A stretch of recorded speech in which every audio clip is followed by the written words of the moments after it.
welcome inside the Crazy Ant Farm. How are you? I'm good. How are you guys? We're doing awesome, living the dream as always. We are super excited to have you on the show. We're going to, of course, talk all about the insanely popular Cocaine Bear. Man, what a freaking film that was. Like, from start to finish, I don't think it's one of those films where if you watch it not fucked up, it's pretty good. You watch it fucked up, you're like, whoa, what am I watching right now? Oh my God. I watched it a couple of times. Yeah. High as a kite. Yeah, I feel like that's the way to do it. It's like it's epic. But I mean, and then so many other credits that you have. You know, it's been a great list of what you've accomplished and what you've been able to do. But what we want to do is start off is just kind of give an introduction to the people that may not be familiar with you and talk about how you got started in the industry. Was it something you always wanted to do, like from the get-go, or did you kind of fall into it? How'd you get started? I love talking about myself. Oh God. I grew up in Korea. I was born and raised in Korea. And I started pretty much like dancing, like ballet was kind of my thing. And then my mom, who probably knew me very well inside and out, when I was like, I want to be a ballerina, my mom was like, you're a little too fat for that. Oh, goodness. Wow. But, you know, it was like she didn't mean it also we're Korean, so that's very common. It's not as like, like a crazy thing to say.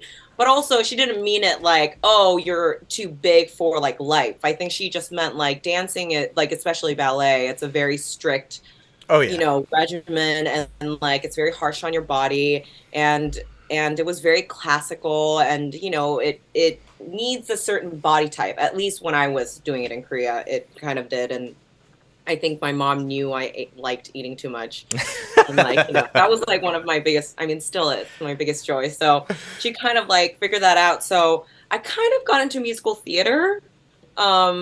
But then I realized, wow, there are people who can actually sing well. And I was like, maybe I should let them do that. And I was like, well, dancing and singing is out. So one thing left is acting. And I guess I was good at it. So I auditioned for Juilliard, got in. Nice. Moved to the States.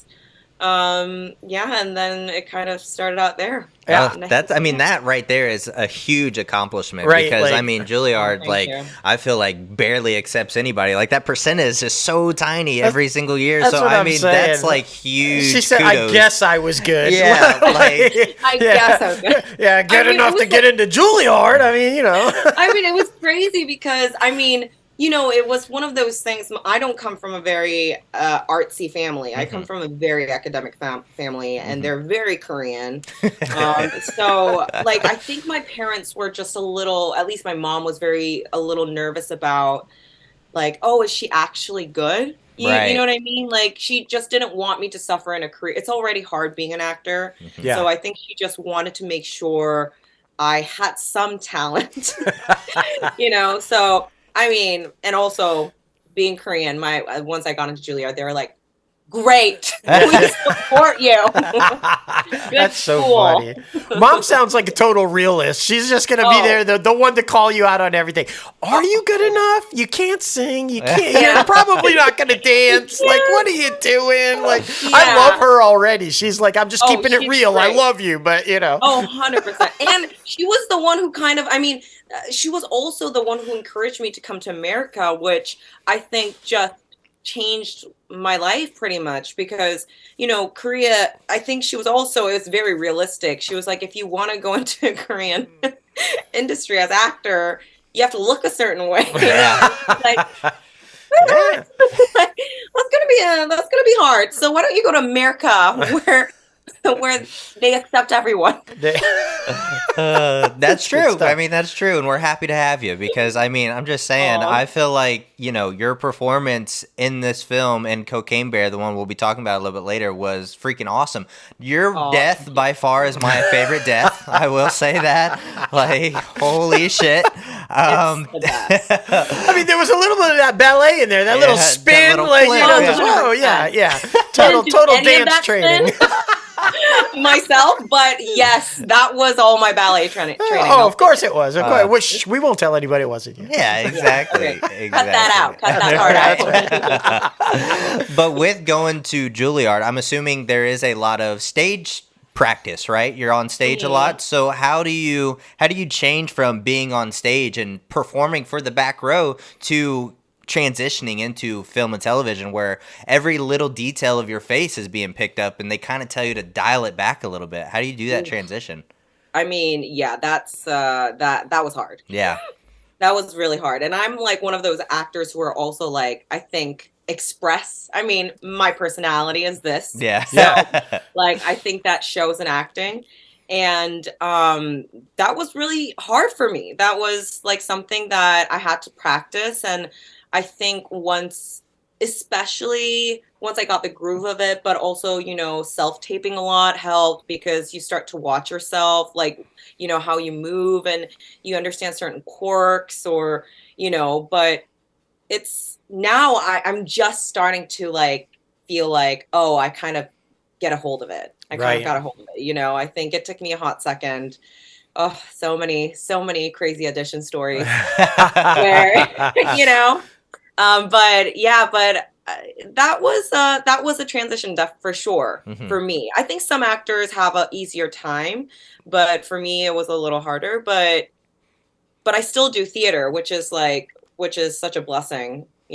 I try to do, especially the years I make money, I try to save up and spend my own money to do theater. That's awesome. Yeah. No, and for anybody out there in the craft that's working at it and doing it, theater is where you you hone the craft and you learn and do the thing. It's definitely not where you're getting paid. But, that's what I was going to ask though, because we have talked to a lot of people who say every opportunity they get, they do go back to the stage because they feel like that is where they can expand and continue to grow as an actor and learn the skill. And do you feel that same way? It's like that's where I feel at most home, where I can do my thing.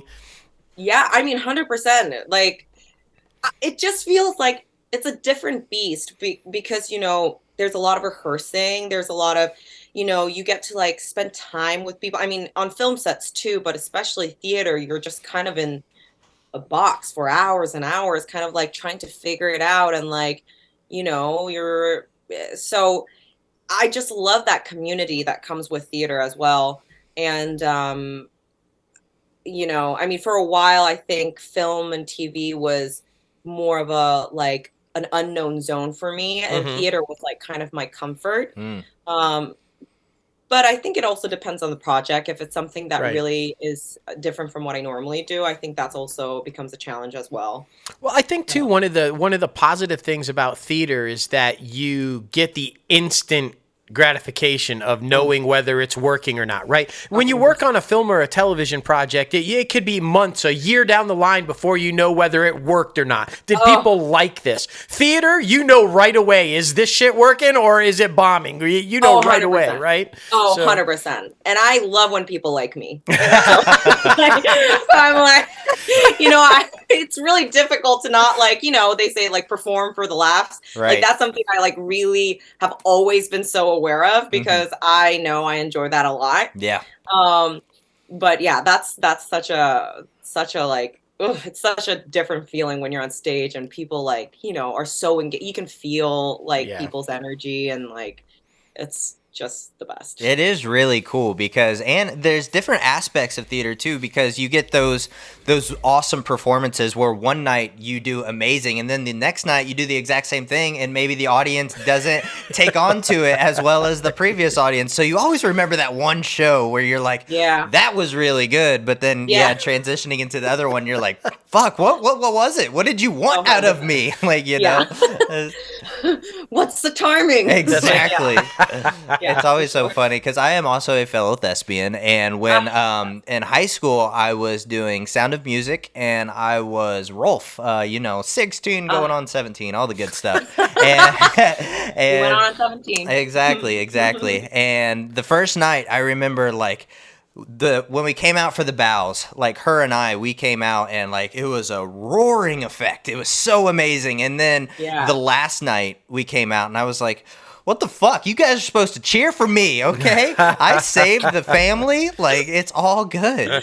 But yeah, it's You're so like, funny. where's my claps? Exactly. That's what it's always that interesting dynamic. And I mean, heading over to, a different aspect of the show that we like to dive into now is kind of like the mental health aspect where, like we love egos and we love feeding that ego, right? I mean, we talked a little bit about it beforehand. So how do you keep your mental health sane in an industry that we call selection rather than rejection? So how do you keep positive and keep moving forward? Ooh.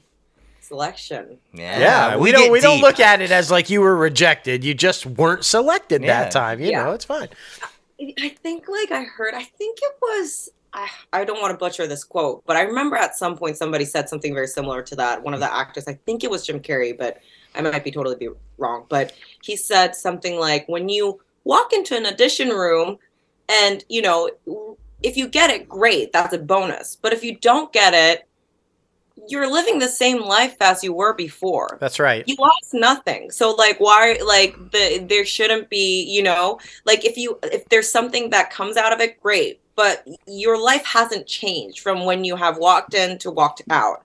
So and I remember hearing that and I was like, that's a really great way to think about it. You just expect it's a day-to-day thing. And I think that's kind of what I've really, really learned throughout. I love talking to other actors about this kind of thing because, I think especially because I have been always so obsessed with career. My mom is a very, very career driven woman. She, and she has a great career in Korea and that's kind of what she instilled in me since I was young. Especially being a woman, I think she was always you have to be a professional. Love will come if you're successful, which is also not always true. I'm right. my mother.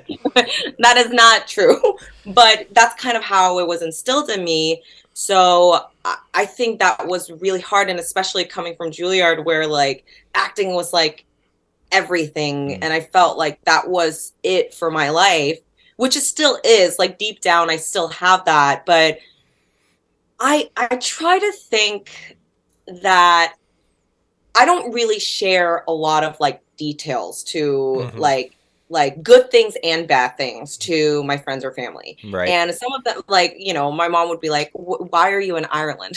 She didn't even find out about me booking certain things or working because I always, when I get that news, of course I'm so excited. It's you could have the literally crappiest day and then you suddenly hear that you got a job. And as an actor, I'm like, oh, well, my life is just a fucking bliss now, it's the best thing ever. So it's and that was so contrast, the contrast was so big for me that what I started to do, and it works for me. It doesn't mean it will work for me forever, but for now, I kind of try to keep it it's an everyday thing. There you go. If I work, great. It is work. And this is my classmate saying this. She was like, well, it's so weird that you ask your family to come to see your show, which obviously they want to support you because we don't go to our family's work day job and hang out with them, And that was such also kind of right, this is a job. It's exciting because we obviously it's something I love and I want to share that passion. Right. And I do, I do share things as it comes out. Of course, I share my life with people, but I think what I try to do is keep it always neutral. So it feels more oh, this is just my life. That's a really good point because we have a lot of people, like Logan said at the beginning, it's kind of geared for the up and comers. And we have a lot of people that ask us all the time about, when we interview people like yourself or when we're friends with famous people and the different things, oh my gosh, don't you get awestruck or what, isn't it like this or like that? Yeah, most of them are like yourself. It's like, this is just our job. Like this is the same as you getting up and going to do whatever you do. This is just what we do. And please don't treat us like it's something different, right? We're just people getting up and doing what we do. It just happens to be this is what we do, right? 100%. And I think that when people realize that is the gig, that is true, right? That they're not on a pedestal, because I think sometimes, when we put them there and when something doesn't go right, we also tear them down because we've put them up. And if we just realize they're just normal people, why are we putting them up here anyway? They're just the same as us. Then there's not that chance of a teardown because we haven't 100%. Built them up to something that they aren't. And so I love that answer. I love that, because I think more people need to understand that this is just a gig. This is what I do for a living, and I love it. And I'm so happy I get to do it every day, but it is literally just my job and not my, so great answer. Especially for those who are anxious. And we also have a mental health podcast where we talk about all this different stuff. We had an episode on pressure and how, if you do tell a family member, somebody who really supports you, that you got a certain project or are starring alongside a certain person, then you may, them getting excited may put you so much in your head that you fuck up. So it's that type of thing. Exactly. Yes, that is exactly what, why I tell my mom nothing. Exactly. yeah, exactly. She's always like, why don't you tell me anything? Which it's like this weird thing. Like, I feel so blessed to have parents who are so excited. And it's not, I don't ever want to take that away from them, but it's mostly to protect myself, I also want to do good work. Like, I want to show up on set and make sure I'm concentrating on the right thing instead of, having voices in my head. It's already a high pressure job, I think, being having all the lights on you and people everything is time restricted. And it's you have to perform in a certain amount of time and all this stuff. And I would rather be in a place where I can concentrate on my actual work, than having a lot of voices. So yes, I totally agree. So this is a great transition then. Let's jump into the pressure cooker that was Cocaine Bear, because from the get-go, right, female directors already have the spotlight on them, right? They're already scrutinized. They're already can they do this? Do they deserve this?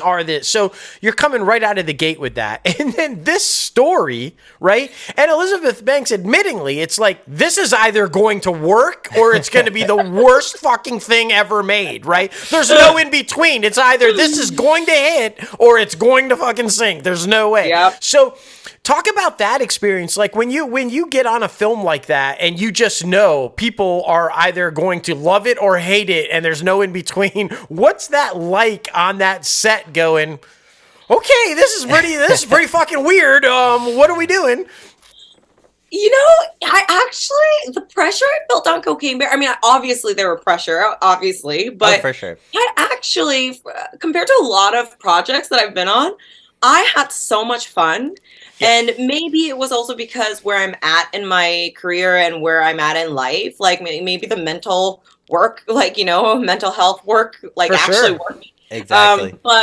But also on top of that, because the subject was so crazy and so out there, I was as long as I as an actor understand the tone and in sync with all the other cast members, which is, I think that was the key. That was the biggest, I think, thing that I not struggled with, but I had in the back of my mind, what is the tone? Right. That's the thing that it took a hot second to learn and digest because it could be crazy broad, or it could be or vice versa, it could be very real, and then that the circumstances are the crazy thing. I think it was a mixture of both in this film, which is why it's so exciting. I agree with that wholeheartedly. Just before you finish that up, because I was going to say I think that's why it worked, because you all were portraying it as if it was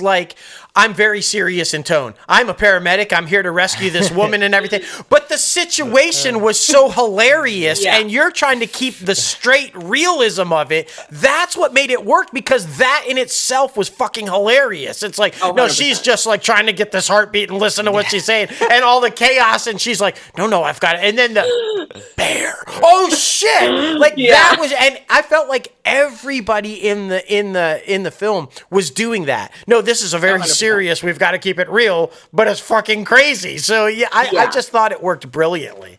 Oh, I'm so glad. I think it did too.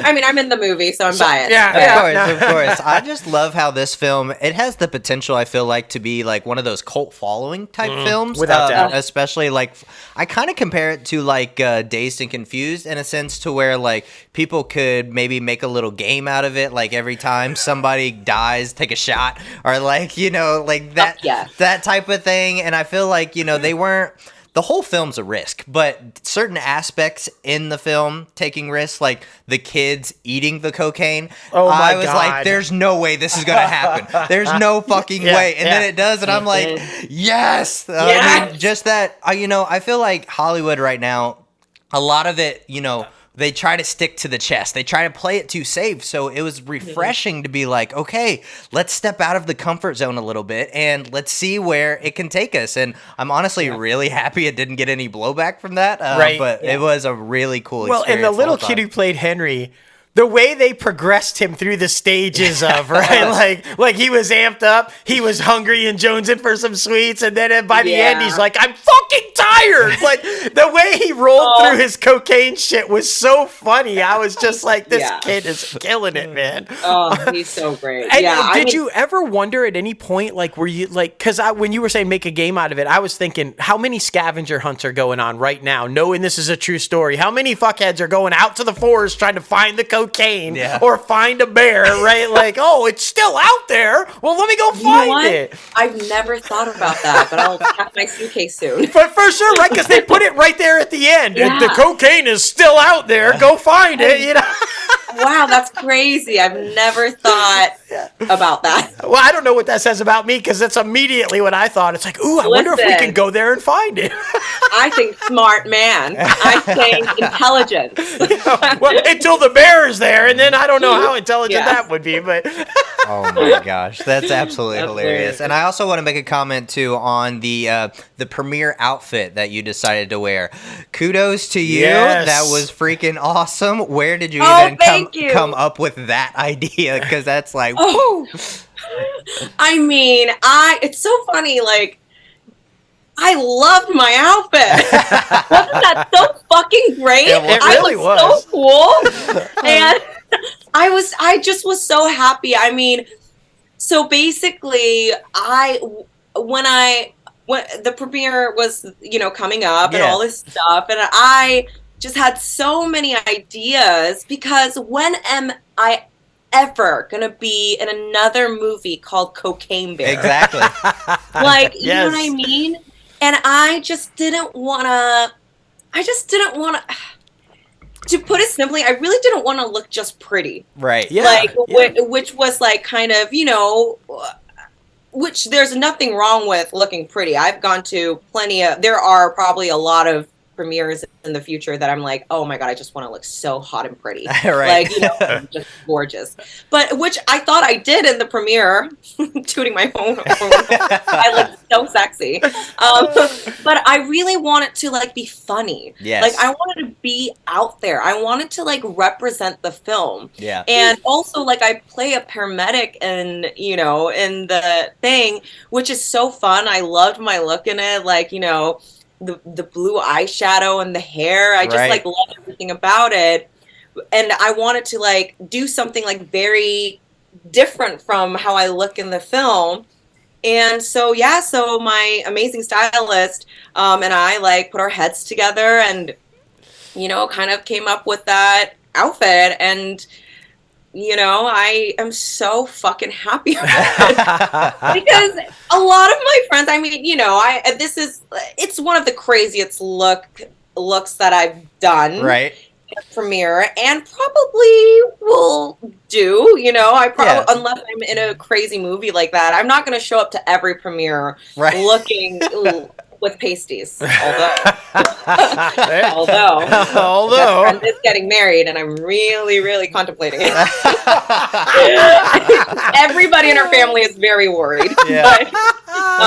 But I just wanted to do something crazy and the bear seemed like the fucked up bear seemed appropriate on my boobies and oh, for sure. I can't believe I called it boobies, but it's all good. It's all good. Yeah, once we got the confirmation, I was like, okay, let's go look at her Instagram. I was like, okay, like she's gonna be fun. She's no doubt. Yeah. And I love that you brought up the blue eyeshadow because iconic. As an '80s kid coming up in the '80s, there wasn't a single girl who didn't have some fucking blue eyeshadow on in the '80s. Yes. That was so accurate. I was like, when I saw you come out of there, I was like, oh my god, they fucking nailed the '80s because it's like spot on. And the way it was all right, it wasn't just some, it's all. No, it was like literally, it's war literally paint, yeah. cannot be any more covering my eyes. It so was the good. best. It was they so did good. Such a great job, like on like the costume, like all the details, like the hair, like it just reminded me how much work people put into making anything, but like film, TV, like.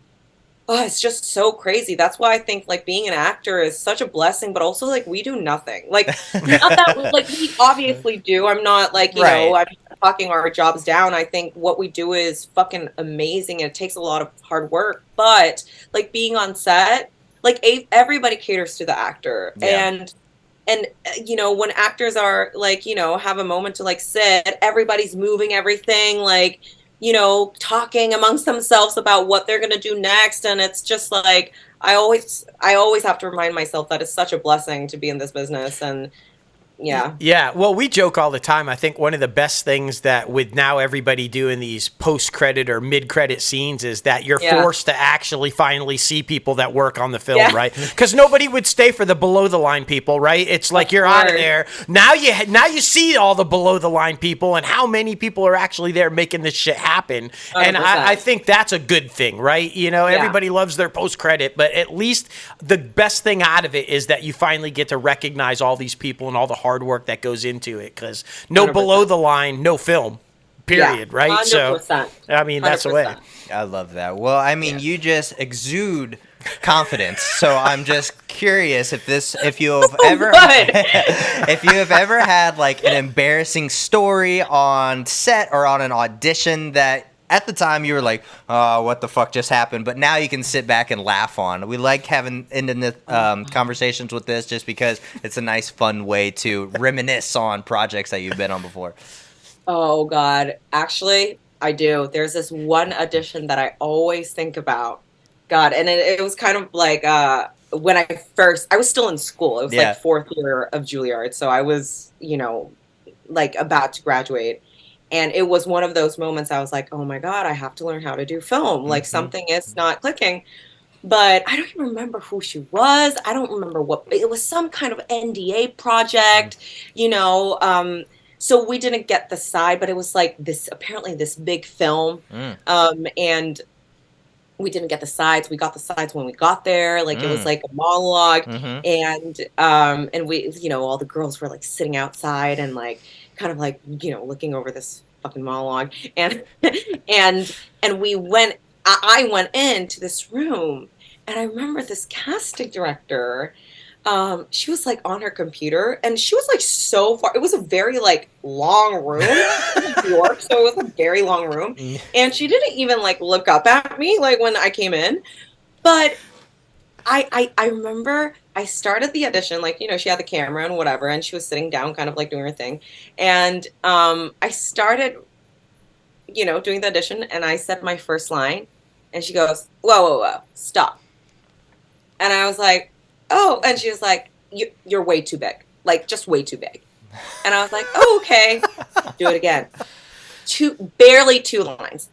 Stop.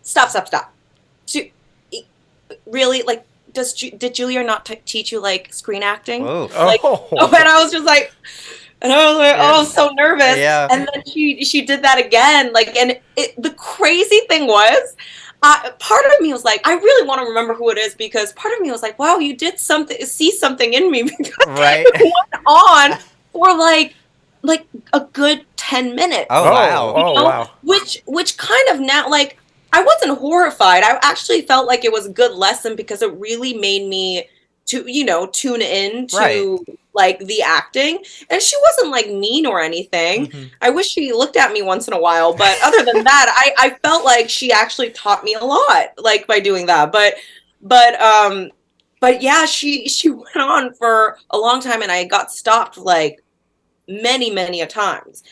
And at the time I was very horrified, but now coming out of it, I was like, wow, casting directors never, like, if they don't like you, they just let you kind of do it. Or she would have stopped and like let me go, or like, Yeah. whatever. But she made me finish. Mm.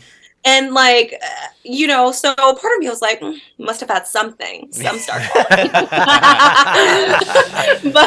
but also, yeah, I was horrified at the time. And not only that, but like, I've gone to, like, I'm just not the type of person who really cares about like looks. I mean, I do. I really want to look good. Now I'm like, I've been an actor for a while, and I know how important it is to like look nice at certain events, and like you want to just show up in like, sneakers. But like one of my first few auditions, like I remember I was in a room. I exactly remember what this project was too. It was for the show Weeds. Oh, yeah. Yeah. On the lot auditioning for like some role, like maybe a bride or something like that. And every girl in the room had high heels, makeup done, beautiful, like just models. Just everybody was a model. Except for me. I was in my flip-flops. I was wearing a hoodie. Like, I maybe not a hoodie, but like a t-shirt. Yeah. Just like not looking great. And every single time after that, I started wearing heels. So, those kind of crazy stories. Now that I look back, I'm like, whew. Those are great, though, and I'm just wondering. I'm sitting here thinking, I'm like, is that casting director see the pasties on the red carpet and go, "She's still being loud. She's still being loud. So big, so large. Bring it down. Just bring it down." Will never. That pasties are staying there. That is so funny. Well, listen, thank you so much for coming on the show and getting a little crazy with us. We really appreciate it. Thank you. Before we let you go, first, social media. Where can people follow you? Because, it's all about social media now. At Kahyun Kim 257. Well, there And you go. everybody asks me what 257 is. No idea. No idea. Anything. It's just like kind of a number that I've always been obsessed with since I was a kid. It means nothing. There we go. There we go. And is there anything coming up that you would like to promote for us to have you back on the show? Oh, well, I do have a film called Above the Clouds Okay. that I won Best Actress for. There we go. Yes. Such an asshole. Just, No, I was very excited because I was really proud of this film, and it's like it's basically like this two Asian American leads. So one of my first leads in a film, and so it meant a lot to me. But that. And God, I want to share something else, but I don't think I can yet because it's not announced. Even more reason to have you back on. Even more reason. Oh, wait. Oh, Sorry. it's all good. That was a little FaceTime. A little tiny FaceTime. All the fun stuff. Well, listen, thank you so much. Take care, and we'll talk to you soon. Thank you. All right. Bye-bye. Fantastic. Oh, my I mean, goodness. she definitely put crazy in a Crazy Ant Media freaking interview. Oh my gosh. Without doubt, but she's just nonstop. Just go. You can tell she's just a bundle of energy and a bundle of excitement, and she just like is loving life. Yeah. And I those are the best interviews and the best kind of people that just get it. Yeah. Life is short. Be happy. Do what Exactly. you do, and just have a good time. And I always value different perspectives too. Like, no, I don't want to tell my loved ones this because it could potentially get them so excited that I get in my head because that is a real thing. Like It is. sometimes you don't want to have that quote unquote expectation, I guess that'd be the term you put on it. But yeah, it's always so good to have those conversations. Well, and I think coming at it from that perspective keeps you grounded. It makes you a stark reminder that this is just a job. Exactly. This is just what I do. I'm not some god. Exactly. Right. And I love that. And I feel like those people are the ones who end up being the most successful. Agreed, man. Agreed. Thank you again, Kahyun Kim, for coming on the show.